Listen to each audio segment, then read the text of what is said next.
ಬೇಸಿಗೆ ರಜೆಯಲ್ಲಿ ಅಪ್ಪನ ಜೊತೆ ನಾ ಹಳ್ಳಿಗೆ ಹೋಗುವೆನು.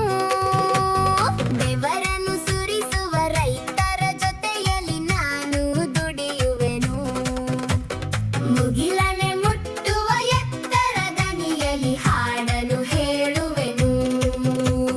ಜಗದಲ್ಲಿ ನಡೆದಿಹ ಕೌತುಕ ವಿಷಯವ ಅವರಿಗೆ ತಿಳಿಸುವೆನು. ತೋಟದಿ ಬೆಳೆದಿಹ ಬಗೆ ಬಗೆ ಹಣ್ಣಿನ ಸವಿಯನ್ನು ಸವಿಯುವೆನು.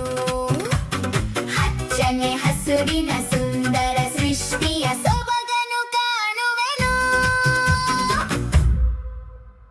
ಬೇಸಿಗೆ ರಜೆಯಲ್ಲಿ ಅಪ್ಪನ ಜೊತೆ ನಾ ಹಳ್ಳಿಗೆ ಹೋಗುವೆನು. ಬೆವರನ್ನು ಸುರಿಸುವ ರೈತರ ಜೊತೆಯಲ್ಲಿ ನಾನು ದುಡಿಯುವೆನು.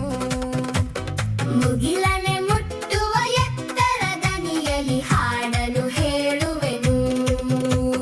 ಜಗದಲ್ಲಿ ನಡೆದಿಹ ಕೌತುಕ ವಿಷಯವ ಅವರಿಗೆ ತಿಳಿಸುವೆನು. ತೋಟದಿ ಬೆಳೆದಿಹ ಬಗೆ ಬಗೆ ಹಣ್ಣಿನ ಸವಿಯನ್ನು ಸವಿಯುವೆನು. ಹಚ್ಚನೆ ಹಸುರಿನ ಸುಂದರ ಸೃಷ್ಟಿಯ ಸೊಬಗನ್ನು ಕಾಣುವೆನು. Please like, share and subscribe. GMR ಚಿತ್ರವನ್